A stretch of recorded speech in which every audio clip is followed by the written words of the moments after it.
नमो भगवते तस्मै कृष्णायादभूतकर्मणे रूप नाम विवेदेन जगत कीर्तियो यतः सच्चिदानंदरूपाय विश्वोत्पत्त्यादिहेतवे तापत्रय विनाशाय श्री कृष्णाय वयं नुमः। श्री कृष्णाय वयं नुमः। श्रीमद्भागवत महापुराण अष्टम स्कंध अध्याय 17वां। भगवान का प्रकट होकर अदिति को वर देना। श्री सुखदेव जी कहते हैं, परीक्षित, अपने पतिदेव महर्षि कश्यप जी का उपदेश प्राप्त करके अदिति ने बड़ी सावधानी से 12 दिन तक इस व्रत का अनुष्ठान किया। बुद्धि को सारथी बनाकर मन की लगाम से उसने इंद्रिय रूप दुष्ट घोड़ों को अपने वश में कर लिया और एक निष्ठ बुद्धि से वह पुरुषोत्तम भगवान का चिंतन करती रही। उसने एकाग्र बुद्धि से अपने मन को सर्वात्मा भगवान वासुदेव में पूर्ण रूप से लगाकर पयोव्रत का अनुष्ठान किया। तब पुरुषोत्तम भगवान उसके सामने प्रकट हुए। परीक्षित, वे पीताम्बर धारण किए हुए थे, 4 भुजाएं थीं और संग चक्र गदा लिए हुए थे। अपने नेत्रों के सामने भगवान को सहसा प्रकट हुए देख अदिति सादर उठ खड़ी हुई और फिर प्रेम से विह्वल होकर उसने पृथ्वी पर लौटकर उन्हें दंडवत प्रणाम किया।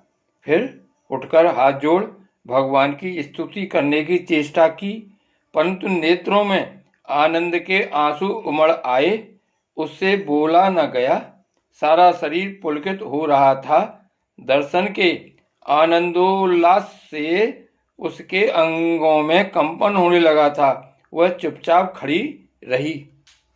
परीक्षित, देवी अदिति अपने प्रेम पूर्ण नेत्रों से लक्ष्मीपति, विष्णुपति, यज्ञेश्वर भगवान को इस प्रकार देख रही थी मानो वह उन्हें पी जाएगी। फिर बड़े प्रेम से गदगद वाणी से धीरे धीरे उसने भगवान की स्तुति की। अदिति ने कहा, आप यज्ञ के स्वामी हैं और स्वयं यज्ञ भी आप ही हैं। अच्युत, आपके चरण कमलों का आश्रय लेकर लोग भवसागर से तर जाते हैं। आपके यश कीर्तन का श्रवण भी संसार से तारने वाला है। आपके नामों के श्रवण मात्र से ही कल्याण हो जाता है। आदि पुरुष जो आपकी शरण में आ जाता है उसकी सारी विपत्तियों का आप नाश कर देते हैं। भगवान, आप दीनों के स्वामी हैं, आप हमारा कल्याण कीजिए। आप विश्व की उत्पत्ति, स्थिति और प्रलय के कारण हैं और विश्व रूप भी आप ही हैं। अनंत होने पर भी स्वच्छंदता से आप अनेक शक्ति और गुणों को स्वीकार कर लेते हैं। आप सदा अपने स्वरूप में ही स्थित रहते हैं। नित्य निरंतर बढ़ते हुए पूर्ण बोध के द्वारा आप हृदय के अंधकार को नष्ट करते रहते हैं। भगवान, मैं आपको नमस्कार करती हूँ।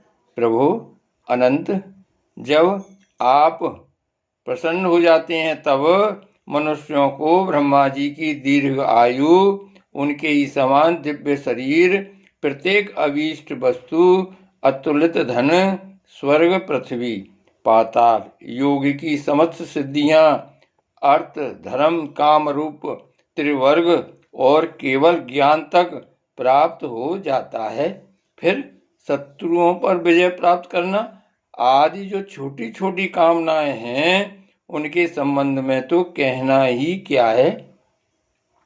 श्री सुखदेव जी कहते हैं, परीक्षित, जब अदिति ने इस प्रकार कमल नयन भगवान की स्तुति की तब समस्त प्राणियों के हृदय में रहकर उनकी गतिविधि जानने वाले भगवान ने यह बात कही। श्री भगवान ने कहा, देवताओं की जननी अदिति, तुम्हारी चिरकालीन अभिलाषा को मैं जानता हूँ। शत्रुओं ने तुम्हारे पुत्रों की संपत्ति छीन ली है, उन्हें उनके लोक स्वर्ग से खदेड़ दिया है। तुम चाहती हो कि युद्ध में तुम्हारे पुत्र उन मत वाले और बलि असुरों को जीतकर विजय लक्ष्मी प्राप्त करें, तब तुम उनके साथ भगवान की उपासना करो।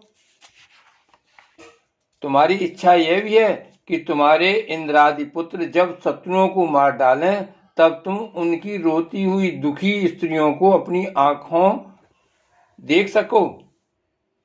अदिति, तुम चाहती हो कि तुम्हारे पुत्र धन और शक्ति से समृद्ध हो जाएं, उनकी कीर्ति और ऐश्वर्य उन्हें फिर से प्राप्त हो जाएं तथा वे स्वर्ग पर अधिकार जमाकर पूर्ववत विहार करें।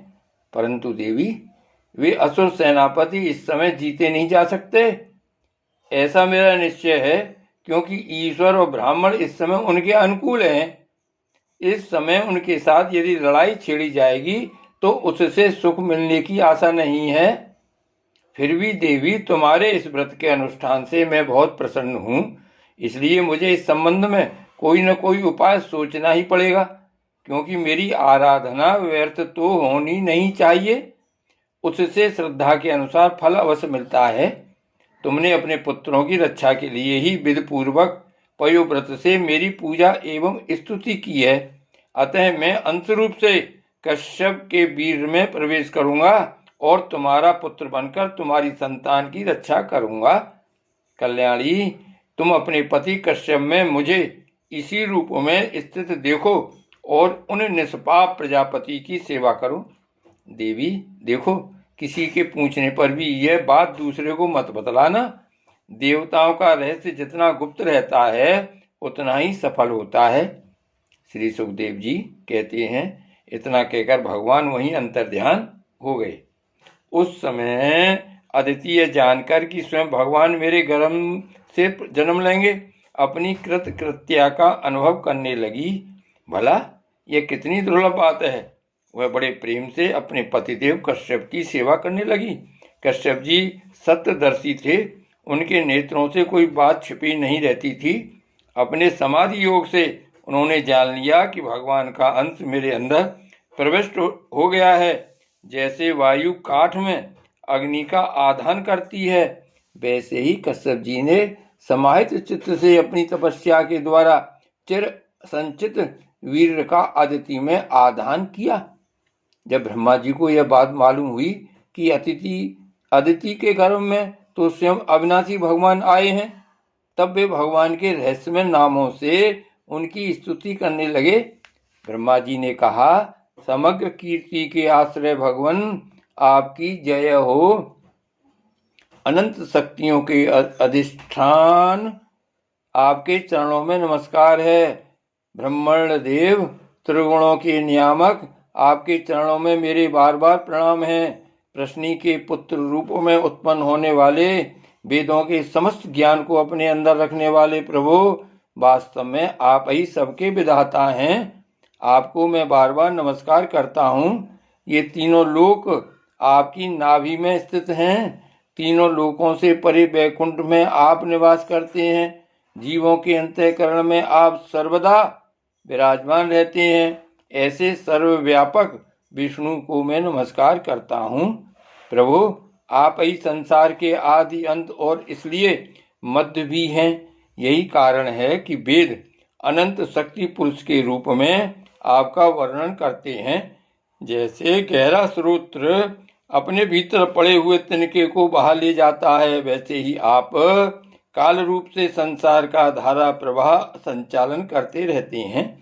आप चराचर प्रजा और प्रजापतियों को भी उत्पन्न करने वाले मूल कारण हैं।